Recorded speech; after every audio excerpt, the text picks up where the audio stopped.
Mike Welker, Instructional Designer and Center for Teaching Excellence, with you again for another CanvasCast. This time, we're diving into a little nook and cranny of Canvas that is one of those areas that sometimes can cause a bit of a pain point if we're not aware of that as instructors.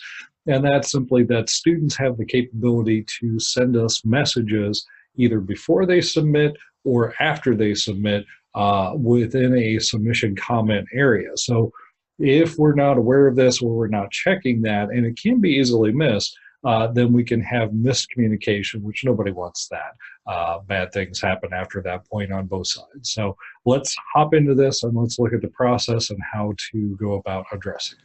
So as the student now, I can go down to a specific assignment.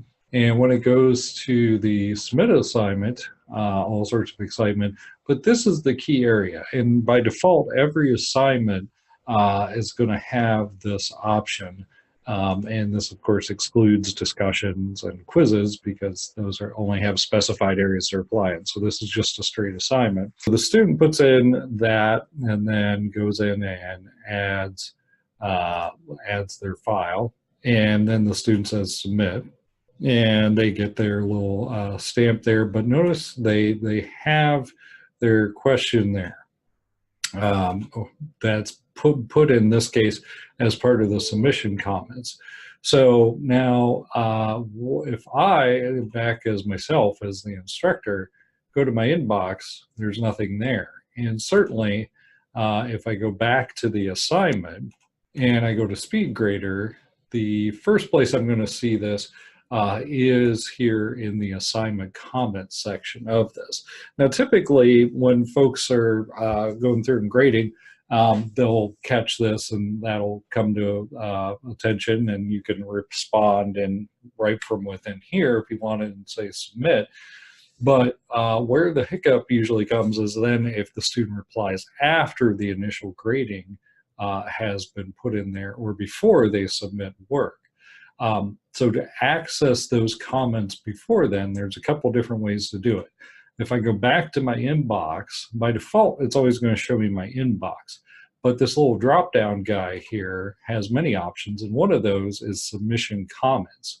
If I click on that, it'll beep, bop, boop, but then there'll be a place where I can access that, and then I could reply to the student and whatnot. So even after they've submitted things, then I'll still be able to access that.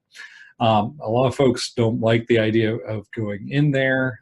So what I can also do is go to account and notifications. And for whatever contact information I like, what I can do is for the submission comment row, say I want to kick out right away, so a green check mark, to a specified email or cell phone or whatnot, just so I get a notification of that. And here's an example. I had it set to send me a notification immediately to my NC State email. So I also had an email kicked out to me, and I can review the submission or reply to the student right from within there. So submission comments, again, usually on the initial first pass when students have to submit those in, those comments will be right there for you in SpeedGrader. And again, you could go back into SpeedGrader after you graded things or before the student has submitted, and they will also show there, but most of us don't have a workflow that goes like that. So either setting up notifications for those submission comments to get a notification right away, or going into our conversations and just periodically checking the drop down for submission comments. We'll make sure we're not missing any of those messages from students.